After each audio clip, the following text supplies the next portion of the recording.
Dawn over Woodstock, Oxfordshire. A palace spreads across 2,000 acres like a small nation. Stone towers. Fountains that never stop. Rooms no family could ever fill. This is Blenheim. And it was never meant to be a home. 187 rooms. A chapel larger than most village churches. Portraits of dead generals staring down at empty hallways. A family that once ruled an empire, now fighting to keep the roof from caving in.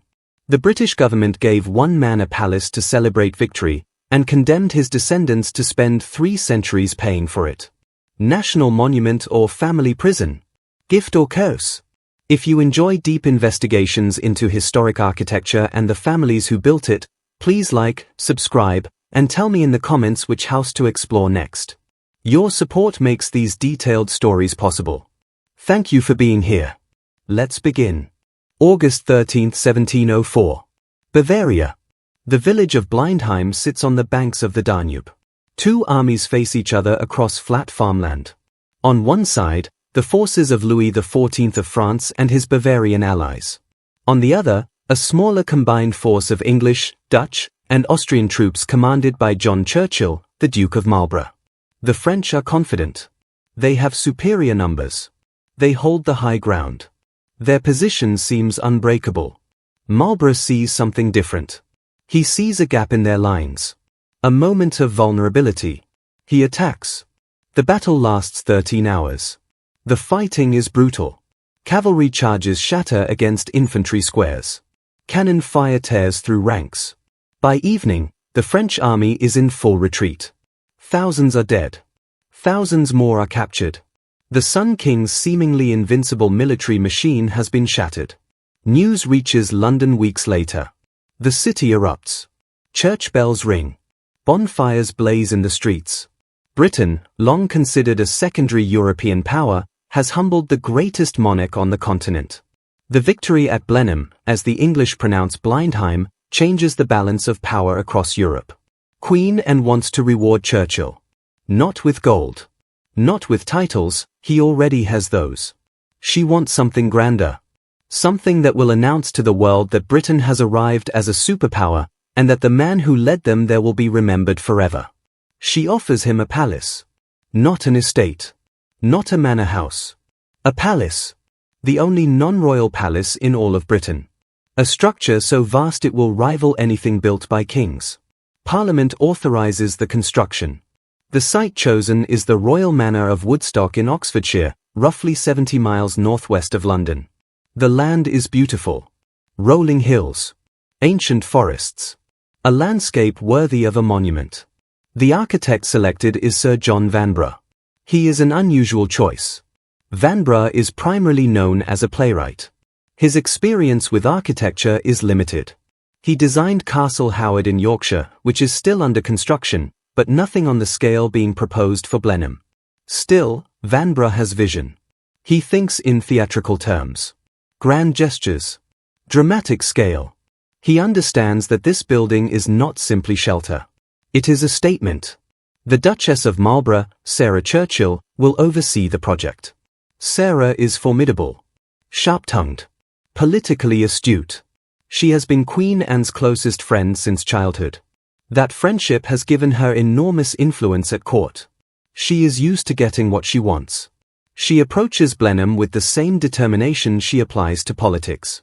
This palace will be perfect. It will be completed on time and on budget. It will silence anyone who dares suggest that the Churchill family does not deserve such an honor. Construction begins in June 1705. The first stones are laid with ceremony. Nobility attend. Speeches are given. The project is presented as a gift from a grateful nation to its greatest military hero. The mood is triumphant. Confident. No one standing on that hillside in Oxfordshire could imagine what the next 18 years would bring. Vanbrugh's plans are ambitious. The central block will house the great state rooms. The Great Hall. The saloon. The long library stretching 180 feet. Wings will extend east and west, containing family apartments, guest rooms, service quarters. Courtyards will separate public and private spaces. A chapel will anchor one wing. Stables the other. The facade will stretch 320 feet. Towers will rise at the corners. Colonnades will connect the buildings. The whole composition will announce power, permanence, victory. The scale requires an army of workers. At the peak of construction, over 1,500 men are employed on site. Stonemasons, carpenters, bricklayers, plasterers, painters, metalworkers, glaziers. The stone comes from quarries across England. Timber is hauled from forests. Lead for the roof arrives by wagon. Italian craftsmen are brought in for specialized marble work. The logistics are staggering. Every day, materials flow onto the site. Every day, the structure climbs higher. The original budget is set at £40,000. Parliament agrees to fund it. But almost immediately, the figure proves inadequate. Vanbrugh's designs are too elaborate. The quality of materials too high. The scale too vast. Within 2 years, costs have tripled. Parliament is asked for more money. They agree, reluctantly. The budget climbs to £100,000. Then £200,000. Then £300,000. In modern terms, this is over £50 million. For a single house. By 1710, the project is in crisis. 5 years of construction have produced magnificent foundations and rising walls, but the palace is nowhere near complete. The Great Hall is open to the sky. Half the wings are missing roofs. Interior work has barely begun. And the money has stopped. Queen Anne and Sir Churchill have had a catastrophic falling out.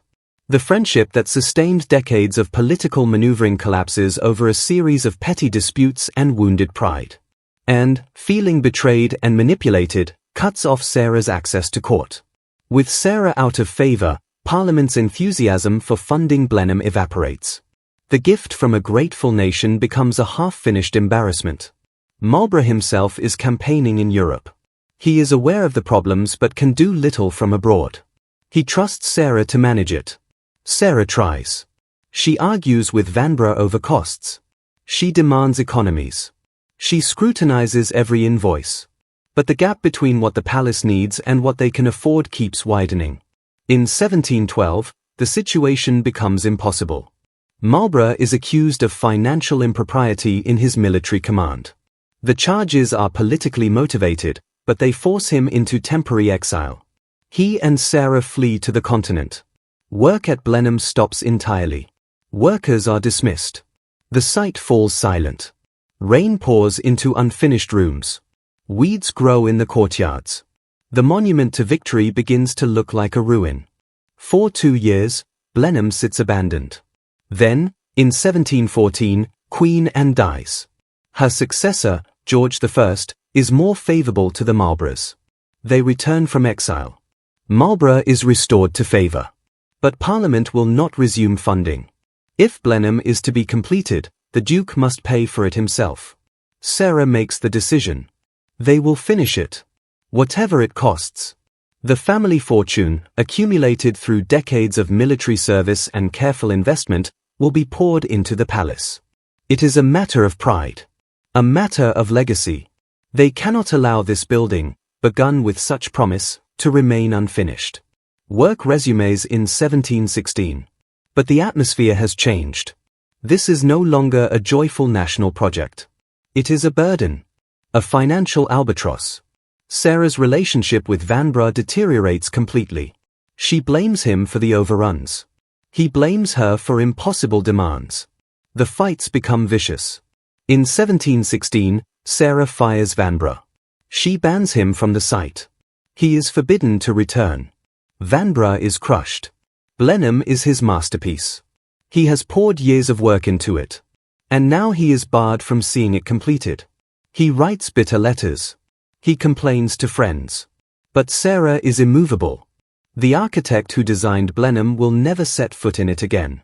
Nicholas Hawksmoor, Vanbrugh's assistant, takes over. He is more compliant. He follows Sarah's instructions without argument. The work continues. Slowly. Room by room. The Great Hall is completed. The staterooms are plastered and painted. The long library takes shape. The chapel is consecrated. In 1722, the Duke of Marlborough dies. He has lived to see Blenheim nearly finished, but he never truly inhabits it. The palace remains a construction site for most of his final years. He dies at Windsor Lodge, a smaller, more comfortable residence. Blenheim, the monument built to honor him, feels cold and incomplete even at the end. Sarah lives on. She is 72 when her husband dies. She will live another 22 years. And she will spend much of that time at Blenheim, finishing what they started. She is ruthless in her economies. She haggles over every expense. She supervises every detail. The palace becomes her obsession. By 1733, Blenheim is functionally complete. The interiors are furnished. The portraits are hung. The gardens, designed by the royal gardener Henry Wise, are mature. The structure that was meant to take 5 years has taken 28. The cost, originally budgeted at £40,000, has exceeded £300,000. Much of it paid from the Marlborough family's private fortune. It is magnificent. Visitors arrive and stand in awe. The Great Hall soars to a height of 67 feet. The ceiling is painted with allegorical scenes of Marlborough's victories. The saloon is equally grand, with walls covered in trompe-l'oeil frescoes. The long library, 180 feet of continuous space, is one of the longest rooms in England. The chapel gleams with marble. The state apartments overflow with tapestries, paintings, furniture fit for royalty. But it is not a home. It has never been a home. It is a monument. A stage. A structure built to impress visiting dignitaries and remind the world of one man's achievements. And now that man is dead. Sarah Churchill lives in it alone, surrounded by servants, rattling through rooms built for grand occasions that no longer come. She has won. She has finished the palace. But victory feels hollow. The structure stands. The question is what it will become. Sir John Vanbrugh stood at the gates of Blenheim in 1725, 3 years after Marlborough's death. He had heard the palace was finally complete. He wanted to see it. After all, he had designed it.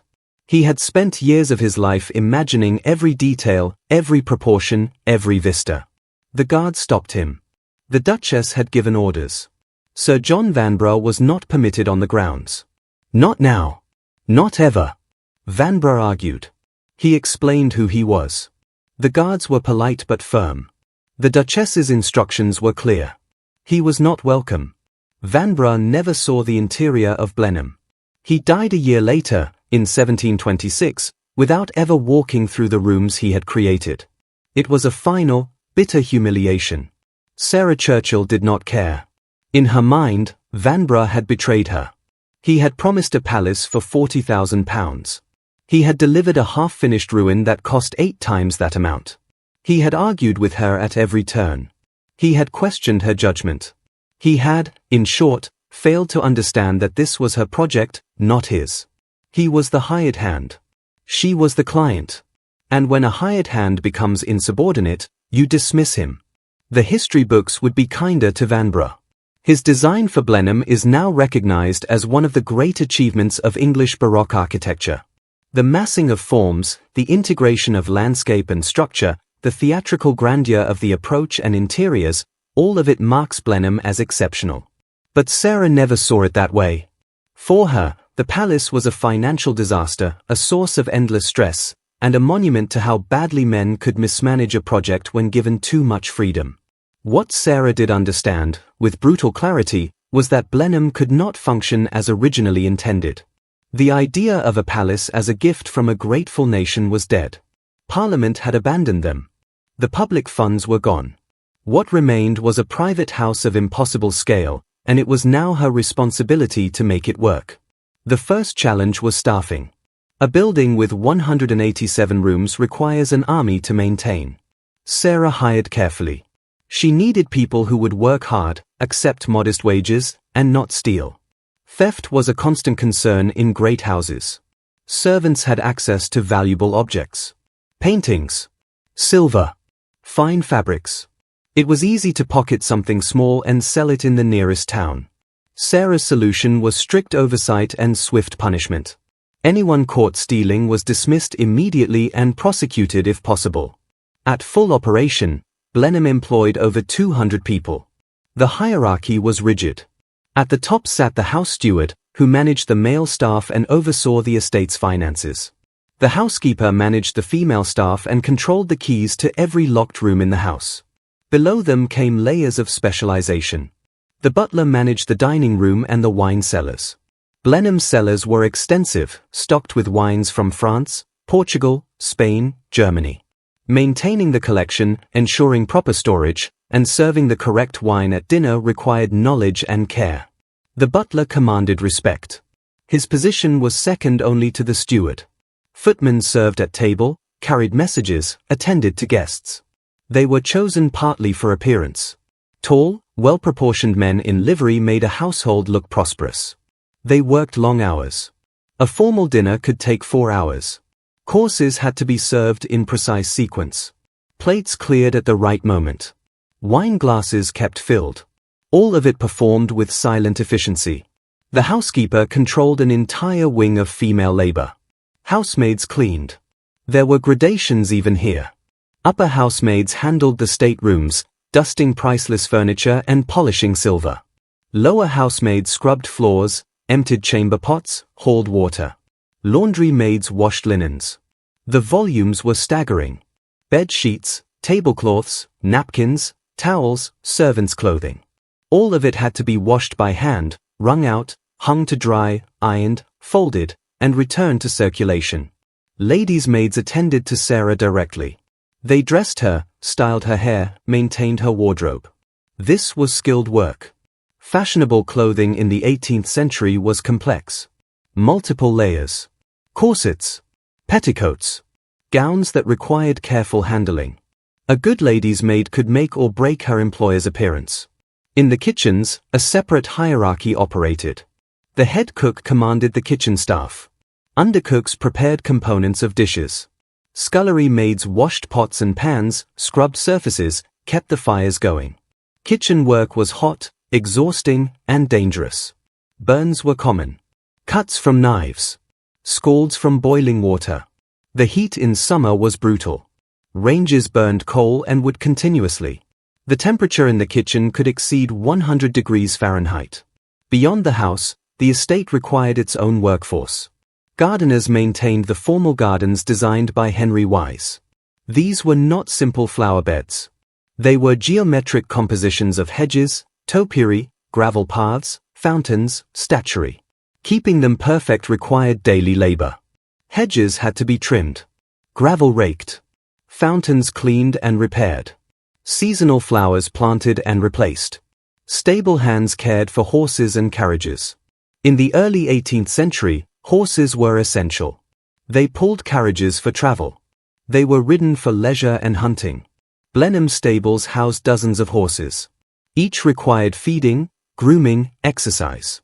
The carriages needed cleaning and maintenance. Leather had to be oiled. Wheels checked. Axles greased. Gamekeepers managed the estate's woodlands and game. Blenheim's lands were stocked with pheasants, partridges, deer. Hunting was a central activity for aristocratic visitors. The gamekeeper's job was to ensure there was always game to shoot. This meant controlling poachers, managing breeding populations, and organizing shoots. Every one of these roles was essential. Remove any part of the system and the whole thing faltered. A missing footman meant slower service at dinner. A sick scullery maid meant the cook had to do washing up, which delayed meal preparation. An injured gardener meant sections of the garden fell into disarray. Sarah managed this system with autocratic efficiency. She reviewed household accounts weekly. She questioned every expense. Coal deliveries. Food purchases. Fabric for new livery. Nothing escaped her scrutiny. She believed that vigilance was the only defense against waste and theft. The servants lived in a parallel world within Blenheim. They had their own staircases, hidden from family and guests. They had their own dining hall in the basement. Their own social hierarchy. The upper servants, the butler and housekeeper, dined apart from the lower staff. They had better food, served on better china. The separation reinforced status even among the working class. Living conditions varied. Upper servants had private rooms, small but theirs alone. Lower servants shared quarters. Maids often slept 2 or 3 to a room. The rooms were unheated. In winter, they were freezing. In summer, stifling. Privacy was minimal. Wages were paid quarterly. A scullery maid might earn £5 per year, plus room and board. A housemaid, £12. A lady's maid, £20. The butler could earn £50 or more. These were modest sums even by 18th century standards, but they were reliable. And at Blenheim, the work, though hard, was steady. What the servants thought of their employers is harder to know. Few left written records. Letters from servants are rare. When they do survive, they are usually deferential, written to impress. But occasionally, a fragment of genuine feeling appears. One housemaid, writing to her sister in the 1730s, described Blenheim as a very fine place but a cold one. She meant it literally. The vast stone rooms were difficult to heat, but the double meaning is hard to miss. Another servant, a footman, noted in his diary that Her Grace sees everything and forgets nothing. It was not a compliment. Sarah Churchill ran Blenheim the way a general runs an army. She demanded discipline. She rewarded competence. She did not tolerate failure. The palace functioned because she forced it to function. But there was no warmth in it. No sense that the people living and working there were anything more than components in a machine. And the machine was expensive. Even with Sarah's ruthless economies, the annual cost of running Blenheim was staggering. Coal alone consumed hundreds of pounds per year. Food for staff and family. Wages. Repairs to the building. Upkeep of the gardens. Maintenance of the stables. Replacement of worn furnishings. The bills never stopped. Sarah had income. The Marlborough estates generated revenue from tenant farms. Rents came in regularly.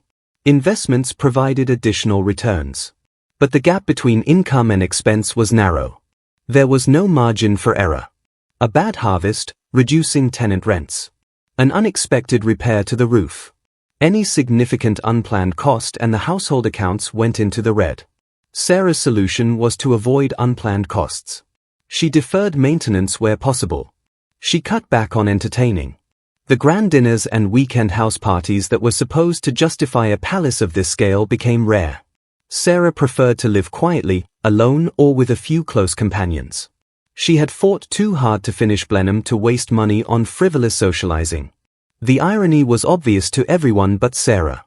They had built a palace designed for entertaining, for impressing visiting nobility, for hosting the powerful.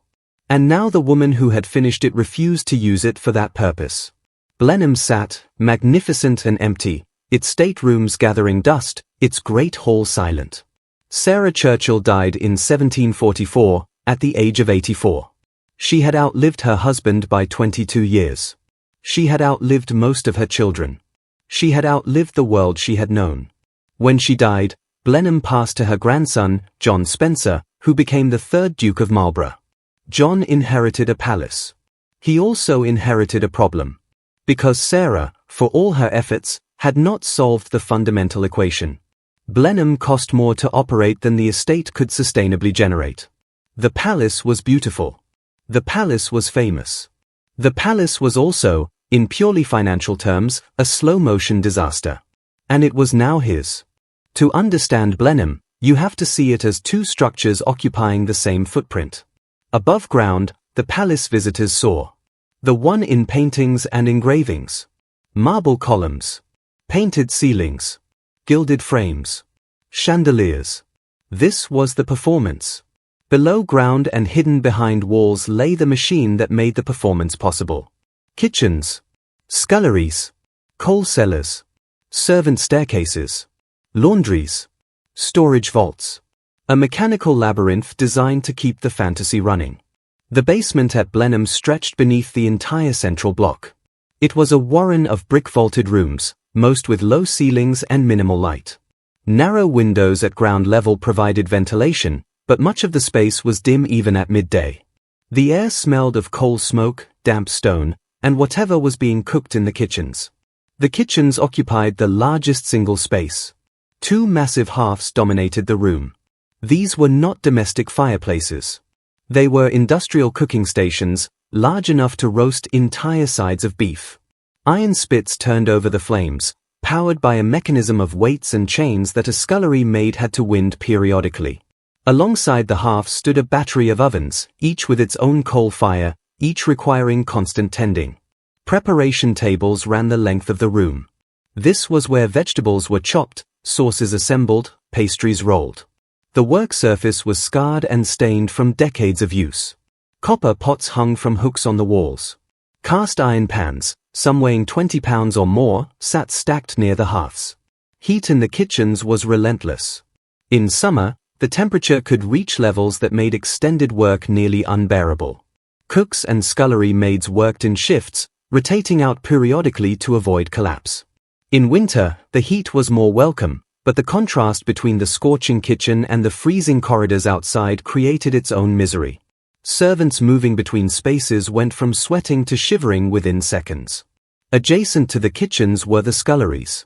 This was where washing happened. Not just dishes, but pots, pans, cutting boards, utensils. After a large dinner, the volume of items to be cleaned was staggering. Scullery maids filled deep stone sinks with water heated over the kitchen fires. They scrubbed with lye soap and coarse brushes. Grease had to be scraped off. Burnt residue chiseled away. The work destroyed hands. Constant immersion in hot, soapy water caused skin to crack and bleed. Lye was caustic. Cut stung. But the work never stopped. Clean pots were needed for the next meal. Beyond the sculleries lay the storage rooms. One held dry goods. Flour, sugar, salt, dried beans, preserved meats. The quantities were institutional. Flour arrived in 100-pound sacks. Sugar in barrels. Salt in blocks that had to be chipped and ground. Another room stored wines and spirits, though the main wine cellar was separate, deeper and more carefully climate-controlled. The coal cellars were the darkest, filthiest part of the basement. Coal arrived by wagon, hundreds of tons per year. It was shoveled through street-level hatches into the cellars below. The dust was choking. Men assigned to coal handling emerged black from head to foot. Coal powered everything. The kitchen fires. The heating stoves placed throughout the ground floor. The water boilers that supplied limited hot water to a few upper rooms. Laundry operations occupied another section of the basement. Washing at Blenheim scale was industrial labor. Huge copper boilers heated water. Linens were soaked, pounded, scrubbed on washboards, rinsed, wrung out by hand, and carried up narrow stairs to drying rooms or, in good weather, to outdoor drying yards. A single tablecloth from the state dining room could take 2 women an hour to wash and dry properly. Bed linens required similar effort. The household generated hundreds of items weekly. Laundry maids worked 6 days a week, 10 hours a day. Ironing was equally demanding. Flat irons, heavy blocks of cast iron, were heated on stoves and used while still scorching hot. The weight alone made the work exhausting. A shirt required multiple irons as each cooled during use. A formal tablecloth could take an hour to iron to Sir Churchill's exacting standards. The women who did this work developed powerful forearms and chronic back pain. Separate from the main basement were the servant staircases. These were narrow, steep, and unadorned. No paintings on the walls. No carpet on the treads. Just bare stone worn smooth by decades of foot traffic. Servants used these stairs to move between floors without being seen by family or guests. A footman needed in the drawing room on the first floor would ascend from the basement, walk along a hidden corridor, and enter the drawing room through a disguised door in the paneling. The family and their guests, seated in the room, would see the door open and the footman appear, as if conjured. They would not see the 3 flights of stairs he had just climbed or the coal dust on his shoes from passing through the basement. This separation of circulation was fundamental to the design. Vanbrugh and Hawksmoor had built 2 houses in one. The visible house, elegant and serene. The invisible house, cramped and utilitarian. The visible house whispered wealth and taste. The invisible house smelled of coal smoke and boiled cabbage. The servants who inhabited the invisible house understood their role. They were the machinery. Their job was to be efficient, invisible, and silent. An upper servant, like a butler, might occasionally be seen and acknowledged. Lower servants, scullery maids, and coal heavers, were to remain entirely out of sight. This created a strange psychological space. You could work in a palace, surrounded by extraordinary beauty and wealth, and never truly experience it. A scullery maid might wash dishes in the basement for 20 years without ever setting foot in the long library or the saloon. The grandeur existed for others. Her world was stone floors, dim light, and endless repetitive labor. Occasionally, a servant would catch a glimpse of the other world. Carrying coal up a back stair, she might pass a doorway left ajar and see into the great hall. The soaring painted ceiling. The marble floor. The vast space. It would seem like a different planet. Then the door would close, and she would continue up the narrow staircase to deliver coal to a bedroom fireplace, and the moment would be gone. The separation was enforced by more than architecture. Social rules dictated behavior. A maid encountering a family member or guest in a corridor was expected to step aside, face the wall, and remain silent until they passed. Eye contact was inappropriate. Conversation, unless initiated by the superior, was forbidden. The servant was furniture. Animate, useful, but not a person to be engaged. Some employers were kinder than others. Letters and diaries from the period suggest the Marlborough family was not especially cruel. They were not known for physical abuse or extraordinary exploitation. By the standards of the time, they were relatively decent employers. But decency within a system of profound inequality is still inequality. A kind master is still a master.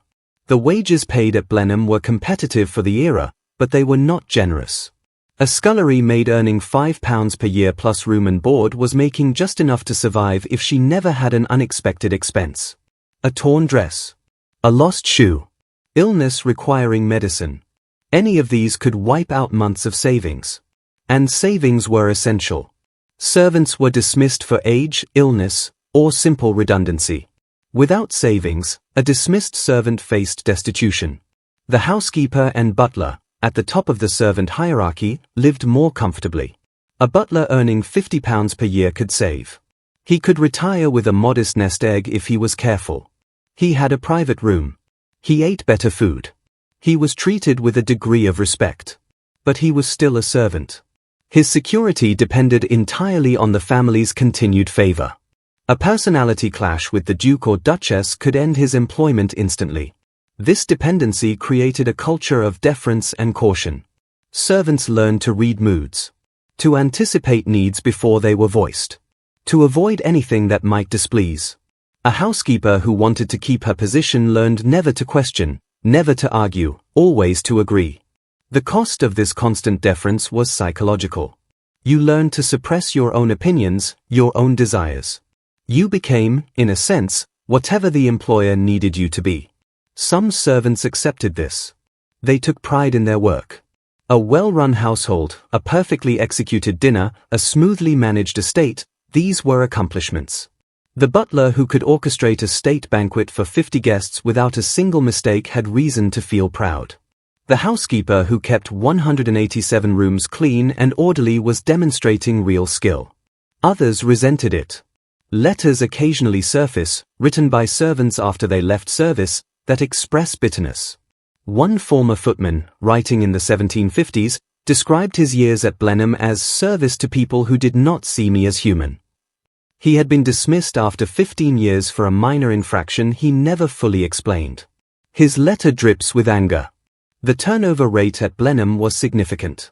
Lower servants, scullery maids, and hall boys rarely stayed more than a few years. The work was too hard. The pay too low. They moved on, seeking better positions or leaving service entirely. Upper servants, those who had invested years in building skills and reputation, stayed longer. But even among them, few spent entire careers in one house. Sir Churchill's death in 1744 brought changes. Her grandson, the third Duke, was less obsessed with economy. He entertained more. He hosted shooting parties, house guests, and seasonal gatherings.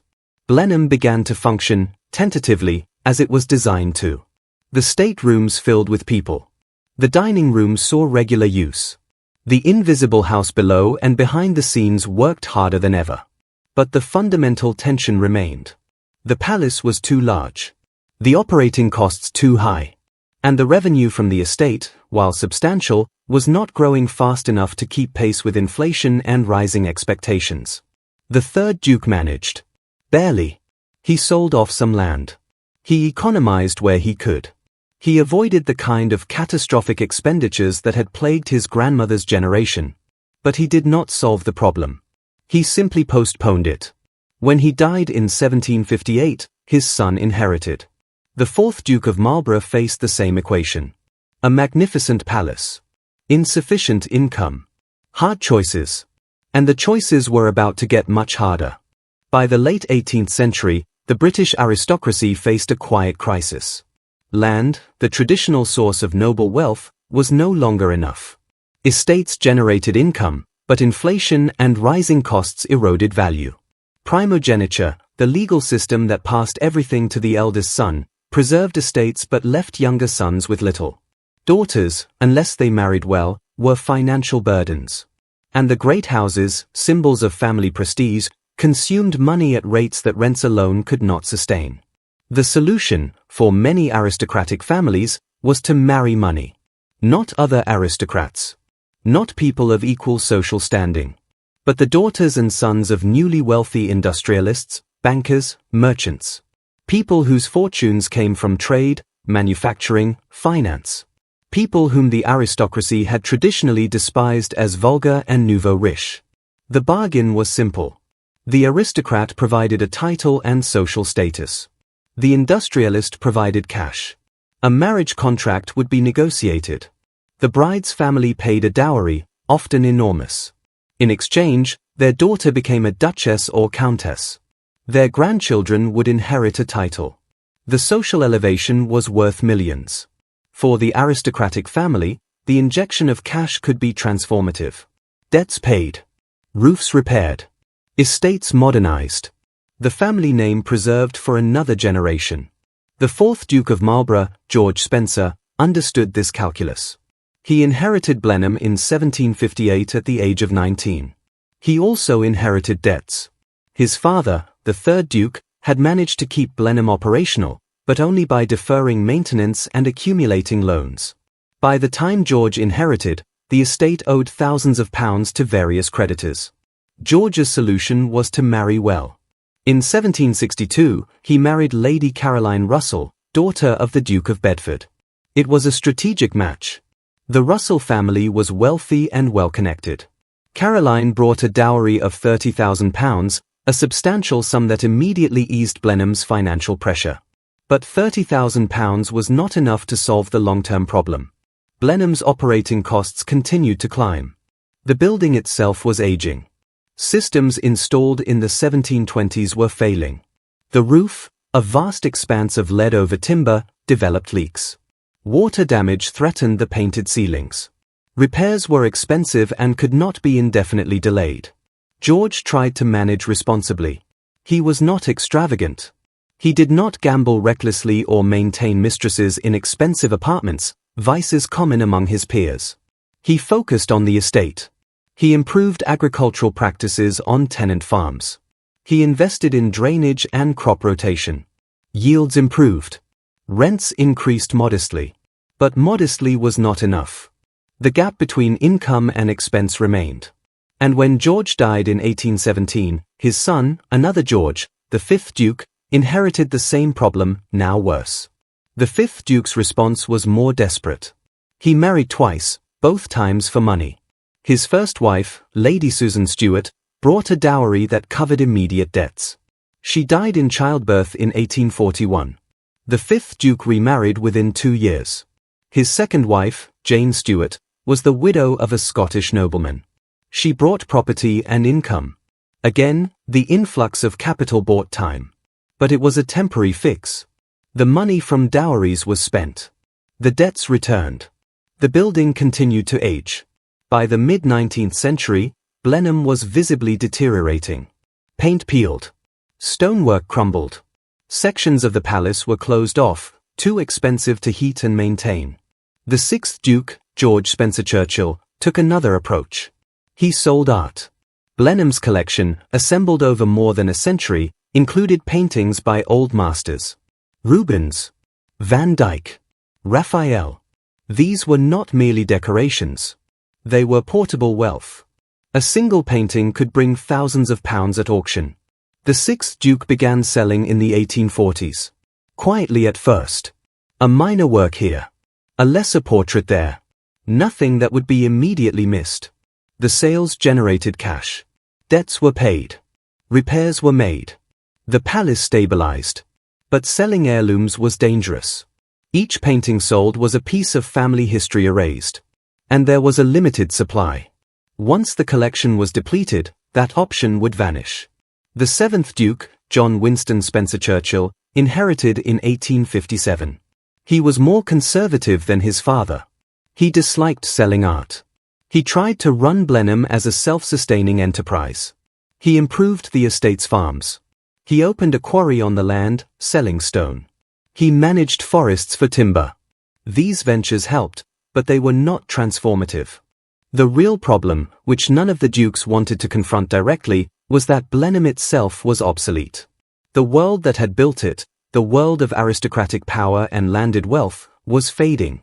The Industrial Revolution was shifting the balance of economic power. The new money was urban. It came from factories, railroads, finance.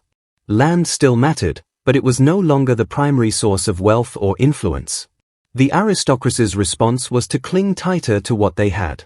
Titles, estates, social rituals. They convinced themselves that these things still mattered, that they could preserve their world through sheer stubbornness. The seventh Duke's son, George Charles Spencer Churchill, the eighth Duke, inherited in 1883. He faced a version of the same problem his ancestors had faced for over a century. Blenheim was magnificent. Blenheim was expensive. Income was insufficient. The eighth Duke's solution was dramatic. He would marry an American heiress. America in the 1880s was producing vast new fortunes. Railroads, steel, oil, banking. Men like Vanderbilt, Carnegie, Rockefeller, Morgan. Their wealth dwarfed anything the British aristocracy could claim. And many of these newly wealthy Americans wanted something money alone could not buy. Social status. European glamour. Titles. Their daughters became pawns in a transatlantic marriage market. American heiresses, often educated, cultured, and extraordinarily rich, were introduced to European aristocrats in need of cash. Marriages were arranged. The American girl got a title. The European family got millions. The eighth Duke set his sights on American money. But he died unexpectedly in 1892, before he could execute the plan. His son, Charles Richard John Spencer Churchill, the ninth Duke, inherited at the age of 21. The ninth Duke wasted no time. Within 2 years of inheriting, he was courting Consuelo Vanderbilt. Consuelo was the daughter of William Kissam Vanderbilt, one of the richest men in America. The Vanderbilts had made their fortune in railroads and shipping. By the 1890s, their wealth was estimated in the hundreds of millions of dollars. Consuelo was 18 years old. Beautiful. Intelligent. Educated in languages, music, and art. She was also, by all accounts, deeply unhappy with the match. Her mother, Alva Vanderbilt, orchestrated the marriage. Alva wanted social elevation. She wanted her daughter to be a duchess. She wanted access to European aristocracy. Consuelo's feelings were secondary. The ninth Duke wanted money. He needed it. Blenheim was on the brink. Maintenance had been deferred for years. Parts of the palace were uninhabitable. The roof leaked in dozens of places. Dry rot had spread through sections of timber framing. The estate's debts were crushing. Negotiations were conducted like a corporate merger. Lawyers on both sides. Detailed contracts. The dowry was set at $2.5 million in cash, equivalent to roughly $80 million today, plus an annual income of $100,000. In exchange, Consuelo would become the Duchess of Marlborough. Her children would inherit the title. The wedding took place in New York in 1895. It was a major social event. Press coverage was extensive. The marriage was presented as a romantic union between American wealth and European nobility. The reality was colder. Consuelo later wrote in her memoir that she cried on her wedding day. She did not love the Duke. She barely knew him. She was obeying her mother. The Duke, for his part, was marrying a bank account. He was polite but distant. The relationship was transactional from the beginning. Consuelo arrived at Blenheim in late 1895.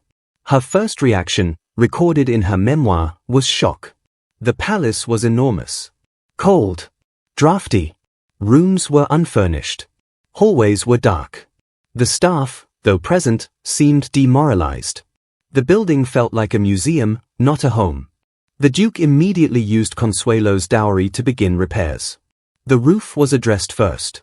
Leaks were sealed. Damaged sections replaced. The cost ran into tens of thousands of pounds. Next came the interiors. Rooms were redecorated.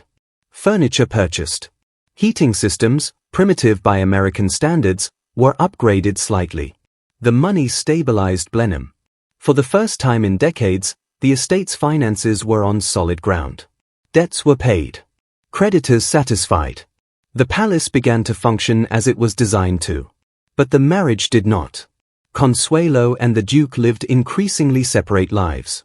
He spent time with friends, pursuing interests that did not include her. She focused on charitable work, social obligations, and raising their two sons. They maintained appearances in public. In private, the relationship was hollow. Consuelo's American money had saved Blenheim. But it could not save the marriage. And it could not answer the deeper question that had haunted the palace since its construction. What was the point of all this? Why preserve a building that existed primarily to announce the importance of people whose actual power and influence were fading? Why pour millions into maintaining rooms that were rarely used, gardens that existed for photographs, a machine that served no purpose beyond perpetuating itself? No one asked that question aloud. Not the Duke. Not Consuelo. Not the architects and accountants who managed the estate. They all understood, at some level, that questioning the premise was unthinkable. Blenheim had to survive. It was a monument. It was history. It was the family's legacy. These were not reasons. They were articles of faith. And faith does not require justification. Consuelo's money bought another generation. But it did not solve the curse. It only delayed it. There was no official curse. No dramatic pronouncement. No witch standing at the gates declaring doom. But the pattern was there. Anyone who looked closely could see it. Every generation of Marlboroughs struggled. Financial crisis. Failed marriages. Family feuds. Early deaths. Unhappiness so pervasive it seemed woven into the architecture itself. Some called it bad luck. Others, more careful with their words, called it the cost of grandeur. A few, late at night over whiskey, wondered if the palace itself was the problem. The physical structure demanded too much. That much was clear. But there was something else. Something psychological. Living in a monument changes you. You are not simply a person. You are a custodian. A representative. You carry the weight of history and expectation. You live inside a story that started before you were born and will continue after you die. Your own life becomes secondary to the preservation of the edifice. This was the trap every Duke of Marlborough fell into. They were not free to simply walk away.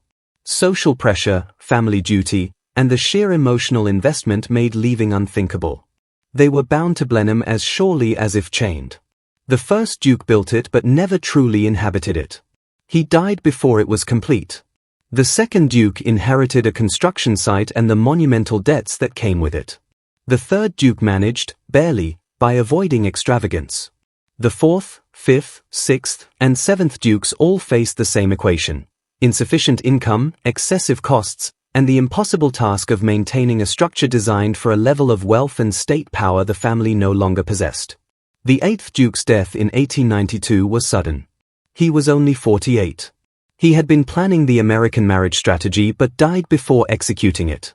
His son, the ninth Duke, inherited the crisis and the solution. Charles Spencer Churchill, the ninth Duke, married Consuelo Vanderbilt for her money.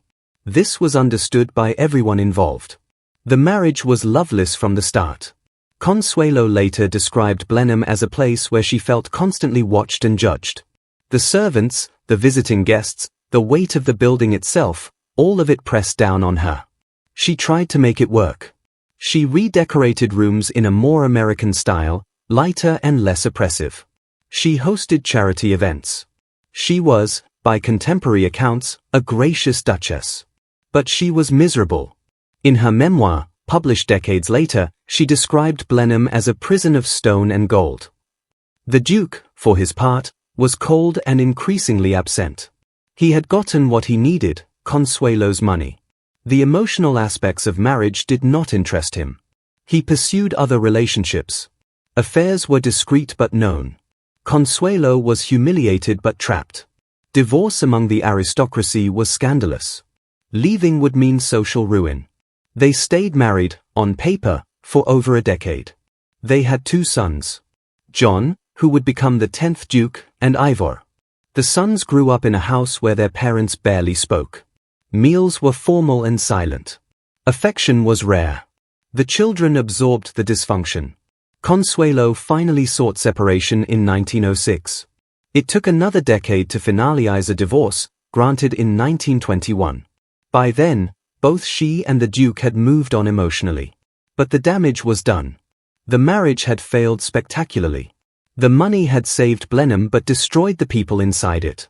The 9th Duke remarried in 1921 to Gladys Deacon, an American socialite known for her beauty and sharp wit. The second marriage was no happier than the first. Gladys grew increasingly erratic. By the 1930s, she was showing signs of mental instability. She hoarded objects. She mistreated servants. She quarreled violently with the Duke. The Duke himself retreated into isolation. He spent his final years largely alone, wandering the vast empty rooms of Blenheim. When he died in 1934, Gladys refused to leave. She stayed on at Blenheim, living in squalor in a section of the palace, until she was finally removed in 1953. She died in an institution in 1977. This was the pattern. Unhappy marriages. Isolation. Madness. The palace seemed to amplify every weakness, every flaw, until people broke. The 10th Duke, John Spencer Churchill, inherited in 1934. He was 38 years old. He had grown up watching his parents' marriage disintegrate. He had seen his father retreat into bitterness. He knew what Blenheim did to people. His solution was to open the palace to the public. Tourism had been slowly growing as a concept. The National Trust, founded in 1895, was beginning to preserve historic properties. A few aristocratic families, facing financial ruin, had started allowing ticketed tours of their estates.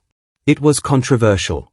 Opening your home to paying strangers felt like admitting defeat, like turning your family history into a commodity. But the 10th Duke saw no alternative. Blenheim could not survive as a private residence. The costs were unsustainable. Income from the estate, even with Consuelo's dowry long spent, was insufficient. Death duties, inheritance taxes imposed at each succession, were crippling. The 10th Duke had inherited a palace and a massive tax bill. He opened Blenheim to visitors in 1950. Tickets were sold. Tours were conducted. The state rooms, the Great Hall, the Long Library, all of it became public. For the first time since construction, ordinary people, not aristocrats or invited guests, walked through Blenheim's rooms. The financial impact was immediate. Ticket sales generated revenue. Not enormous sums, but enough to make a difference. The palace, which had drained money for 2 centuries, was finally producing some income of its own. But the psychological cost was high. The 10th Duke was, by all accounts, a private man. He disliked the intrusion. He hated seeing strangers in his family's home. He retreated to a private apartment within the palace, a section closed to tourists, and rarely emerged. His wife, Mary Cadogan, embraced the change more enthusiastically. She saw tourism as Blenheim's salvation. She worked with staff to improve the visitor experience. She commissioned guidebooks. She ensured the gardens were immaculate. She understood that if Blenheim was going to survive, it had to be a business. The 10th Duke died in 1972. His son, John George Vanderbilt Henry Spencer Churchill, the 11th Duke, inherited. He was born in 1926. He grew up during World War II. He served in the military. He understood duty and responsibility. He also understood that Blenheim was unsustainable without fundamental change. Tourism helped, but it was not enough. The building was aging again. Systems installed in the 1950s were failing. The roof, repaired with Consuelo's money in the 1890s, needed work again. Stonework was crumbling. The costs were mounting. The 11th Duke's solution was diversification. Blenheim would become more than a tourist attraction. It would host events, weddings, corporate functions, concerts, filming, anything that generated income. Blenheim began appearing in films and television. Its grand rooms were perfect for period dramas. Production companies paid for access. The palace became a location, not a home. Weddings became a major revenue stream. The chapel, the gardens, the staterooms, all of it could be rented. Wealthy couples paid thousands of pounds for the privilege of marrying at Blenheim. The events were elaborate. Professional planning, catering, flowers, music. The palace became a venue. This transformation was complete by the 1990s. Blenheim was no longer a residence that happened to allow tourists. It was a commercial operation that happened to have a duke living in one corner of it. The 11th Duke managed this transition with quiet dignity. He did not complain publicly. He did not rage against the necessity. He simply did what was required to preserve the building. But privately, the cost was evident. He lived in a hotel that bore his family's name. He was surrounded by strangers. His privacy was gone. The palace his ancestors had built as a monument to victory had become a monument to survival. The curse, if it existed, was not supernatural. It was structural. Blenheim was too large, too expensive, too tied to a world that no longer existed. Every generation inherited the same impossible problem. And every generation found a temporary solution that simply delayed the inevitable. The 11th Duke died in 2014. His son, Charles James Spencer Churchill, the 12th Duke, inherited. He was 58 years old. He had spent his life preparing for this moment. He now presides over a palace that receives over 800,000 visitors per year. Blenheim is a UNESCO World Heritage Site. It is one of Britain's most famous buildings. It appears in guidebooks and films. It is a brand. The current Duke lives in a private apartment. The staterooms are public. The gardens host events almost weekly. The chapel sees weddings monthly. The palace functions smoothly as a commercial enterprise. But it is not a home. It has not been a home since the first Duke died in 1722. It has been a monument. A burden.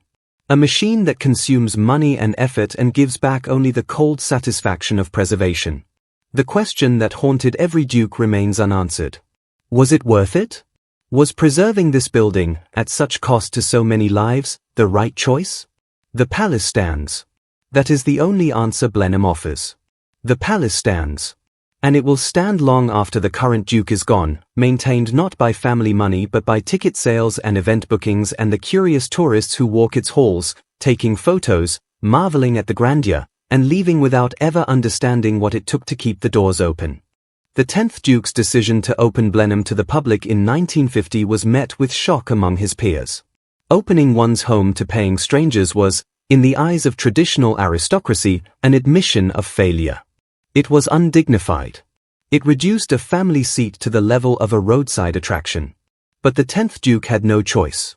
The mathematics were brutal. After his father's death in 1934, death duties, inheritance taxes, took a massive bite out of the estate. The tax was designed to break up large landholdings. It succeeded. Across Britain, aristocratic families were selling land, auctioning heirlooms, and shutting down great houses they could no longer afford. Blenheim survived only because the 10th Duke acted quickly. He could not sell the palace itself. It was legally entailed, tied to the title, unable to be sold without an Act of Parliament. But he could monetize access. He could turn history into income. The logistics were complex. The palace had never been designed for public access. There were no clear visitor routes. No facilities. No ticketing system. Everything had to be built from scratch. A visitor entrance was created at the eastern side of the palace. Ticket booths were installed. Ropes and barriers were placed to guide tourists through designated rooms while keeping them away from private family areas. Staff were hired and trained. Not servants in the traditional sense, but guides. People who could answer questions, manage crowds, and ensure nothing was damaged or stolen. The staterooms were opened first. The Great Hall. The saloon. The long library. These were the most impressive spaces. They required the least modification. Furniture was roped off. Paintings were labeled. Information cards were placed explaining the history and significance of objects. The response from the public was immediate and enthusiastic. People came. By car. By bus. Tour groups from across Britain and Europe. Americans in increasing numbers. Blenheim offered something rare, access to aristocratic life. Visitors could walk through rooms where dukes had dined, where Winston Churchill had been born, where history had unfolded. And they paid. Entrance fees were modest at first, a few shillings per person. But the volume was high. Thousands of visitors per month in the summer season. The revenue accumulated. It was not enough to cover all of Blenheim's costs, but it made a tangible difference. The 10th Duke hated it. He was a reserved man, uncomfortable with attention. The presence of strangers in his home felt like a violation. He retreated further into the private wing, avoiding the public areas entirely. His wife, Mary, took on the public role. She greeted VIP visitors. She worked with staff to improve the tours. She understood that if this was going to work, it had to be done properly. Over the following decades, the operation expanded. The gardens were opened. The parkland, designed by Capability Brown in the 18th century, became accessible. Walking paths were created. Benches installed. The grounds were as much an attraction as the palace itself. A cafe was added in the 1960s. Then a gift shop. These were commercial necessities. Visitors wanted refreshment and souvenirs. The revenue from these operations was significant. A cup of tea and a guidebook generated profit margins the estate's tenant farms could never match. By the 1970s, Blenheim was no longer simply a palace that allowed visitors. It was a tourist attraction that happened to house a duke. The distinction was important. The priorities had shifted. The primary function was now preservation and public access. The family's residence was secondary. This shift required cultural adjustment. The servants, or staff as they were now called, were no longer working for a family. They were working for an institution. The hierarchies changed. The old divisions between upper and lower servants became less relevant. What mattered now was customer service. Guides needed to be knowledgeable and friendly. Cafe staff needed to be efficient. Maintenance crews needed to keep everything pristine for the next day's visitors. Some long-serving staff struggled with the transition. A butler who had spent decades managing private dinners found himself training tour guides. A housekeeper accustomed to maintaining rooms for family use was now ensuring they looked perfect for photographs. The work was different. The expectations were different. Younger staff adapted more easily. They had no nostalgia for the old system. They saw Blenheim as an employer, not a family to serve. This was a job. Clock in. Do the work. Clock out.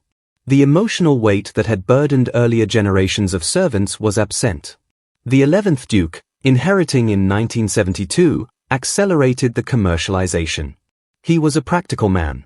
He understood that sentiment would not pay the bills. Blenheim needed to generate more revenue. Tourism alone was insufficient. The building required constant investment. Roofs. Stonework. Heating systems. Electrical wiring. Plumbing.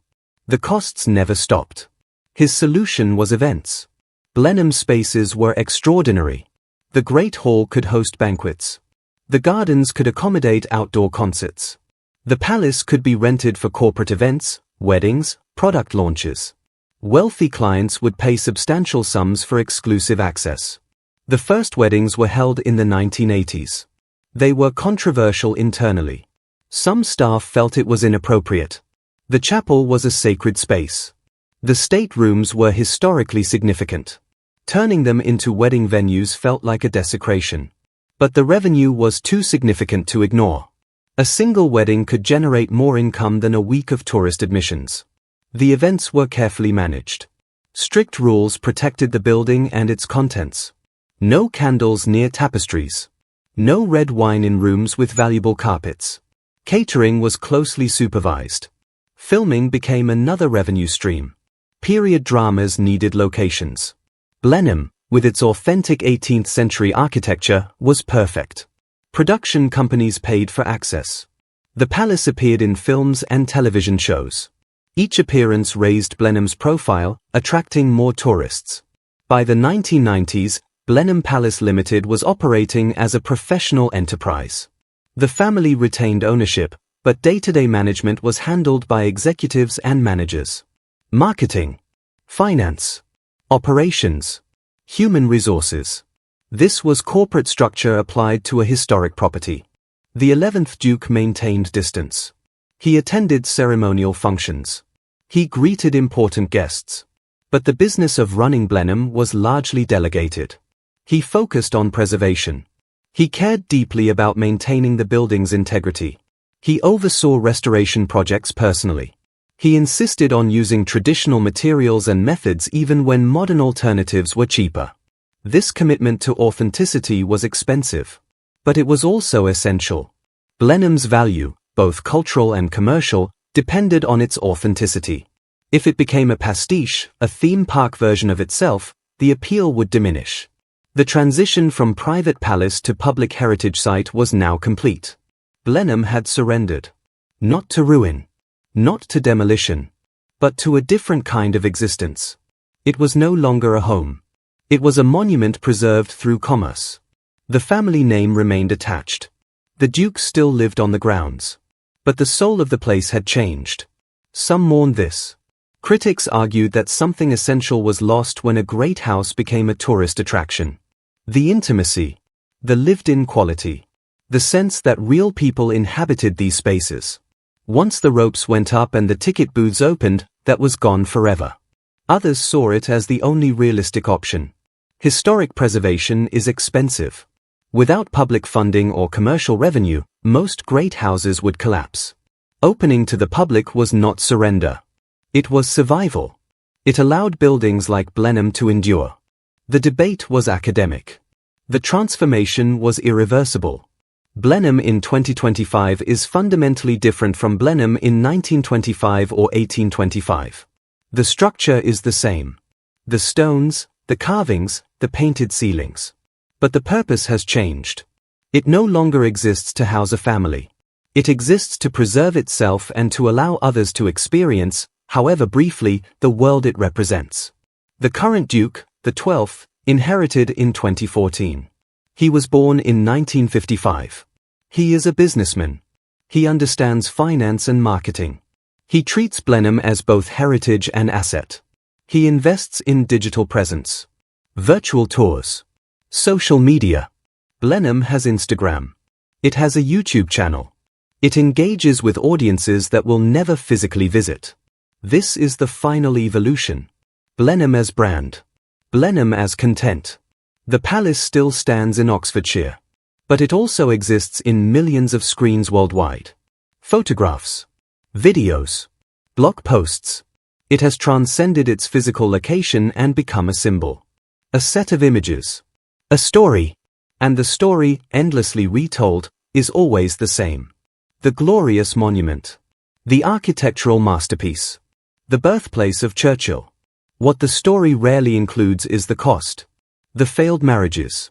The financial ruin. The servants who spent lifetimes maintaining rooms they were never allowed to truly inhabit. The weight of expectation that crushed generation after generation. That darker story exists in archives. In letters and account books. In the gaps between official histories. It is there for anyone willing to look. But most visitors do not look. They walk through the Great Hall. They photograph the gardens. They buy a postcard in the gift shop. They leave. Blenheim has survived. That is the triumph. But survival came at a price. And that price, paid by real people over 3 centuries, is the story the palace itself can never quite bring itself to tell. Stand in the Great Hall at Blenheim today. Look up. The ceiling soars 67 feet. Thornhill's paintings depict the Duke of Marlborough presenting his dispatch to Britannia. Allegorical figures hover. Trumpets sound victory. Light pours through tall windows. The scale is overwhelming. The artistry is extraordinary. Then look down. At your feet, a polished marble floor. Behind you, a rope barrier. Around you, other tourists, phones raised, photographing everything. A guide leads a group through, reciting facts. The ceiling was painted between 1716 and 1720. The hall was designed for grand receptions. The Duke rarely used it. This is Blenheim now. Magnificent and hollow. Preserved and emptied. The building endures. The life that was supposed to fill it is gone. Walk through the staterooms. The saloon. The red drawing room. The green writing room. Each is exquisite. Furniture from the 18th century. Paintings by masters. Tapestries woven in Brussels. Every object is labeled. Every surface is protected. You can look but not touch. You can admire but not inhabit. This is the bargain of preservation. The building is saved by transforming it into something it was never meant to be. A museum. A stage set. A carefully curated display of how people once lived. The private apartments, where the current Duke resides, are closed to visitors. They occupy a small section of the palace. Comfortable but modest by the standards of the building around them. The Duke does not use the staterooms for daily life. They are too large. Too formal. Too public. He lives in the margins of his own inheritance. The estate still functions. The farms still operate. Tenant farmers work the land. Timber is harvested from forests. But these operations are managed professionally. The Duke is not personally overseeing crop rotations or negotiating timber contracts. That work is delegated to estate managers. The real business of Blenheim is events and tourism. Over 800,000 visitors come annually. Peak season, summer months, the palace is crowded. Tour groups. School trips. Foreign tourists. The car parks fill. The cafe does brisk business. The gift shop sells guidebooks, postcards, tea towels printed with images of the palace. Weddings are lucrative. The chapel can accommodate ceremonies. The staterooms can host receptions. The gardens provide backdrops for photographs. Couples pay tens of thousands of pounds for exclusive use. The palace provides everything. Coordination. Catering. Flowers. Music. It is a well-oiled operation. Corporate events are another revenue stream. Companies rent the Great Hall for product launches. The Long Library for conferences. The palace offers prestige. Hosting an event at Blenheim signals importance. The cost is high. The demand is steady. Filming continues. Period dramas. Documentaries. Commercials. Each project pays for access. The palace has appeared in major films. James Bond. Harry Potter locations scouted but not used. Each appearance reinforces Blenheim's place in popular culture. All of this generates millions of pounds annually. The revenue covers operating costs. Salaries for staff. Maintenance. Utilities. Insurance. Some years there is profit. Some years the balance is tight.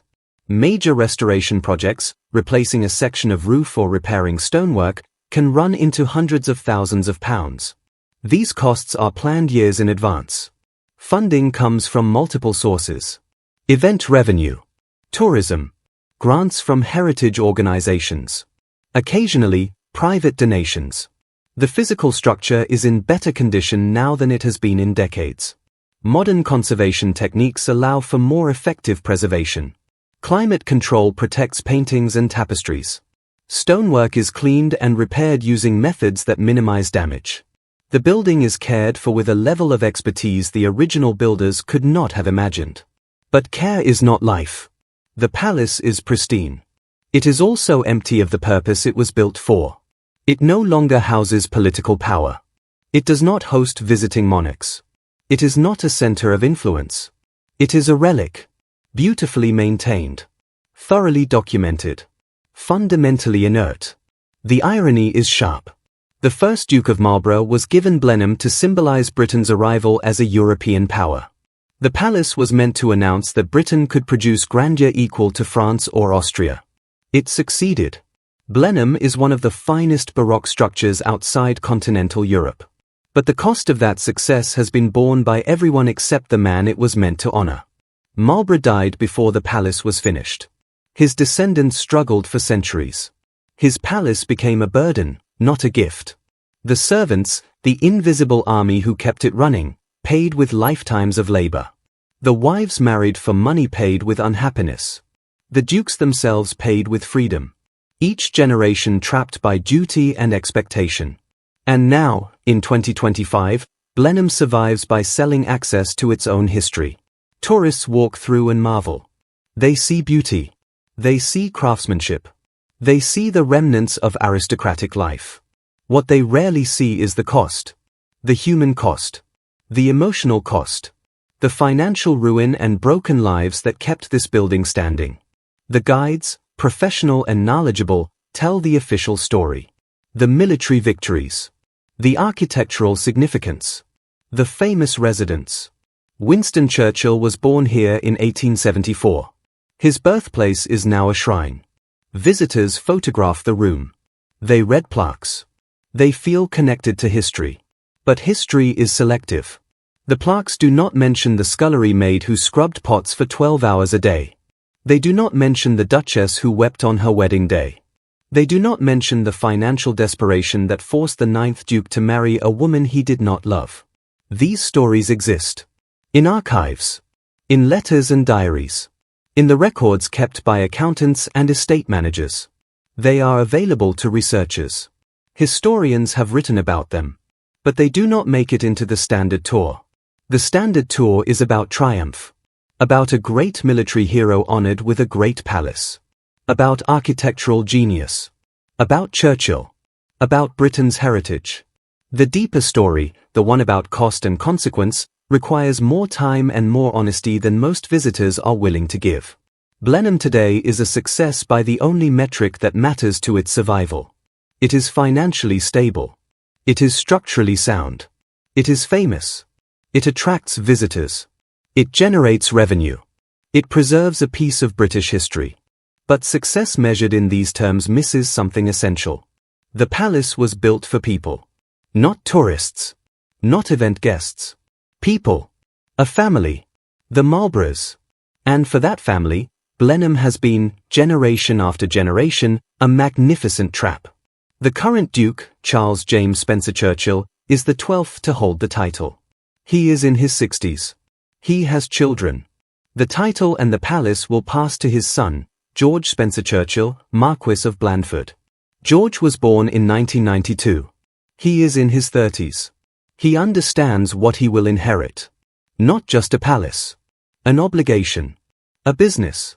A brand. A piece of architecture that must be maintained regardless of personal preference or financial convenience.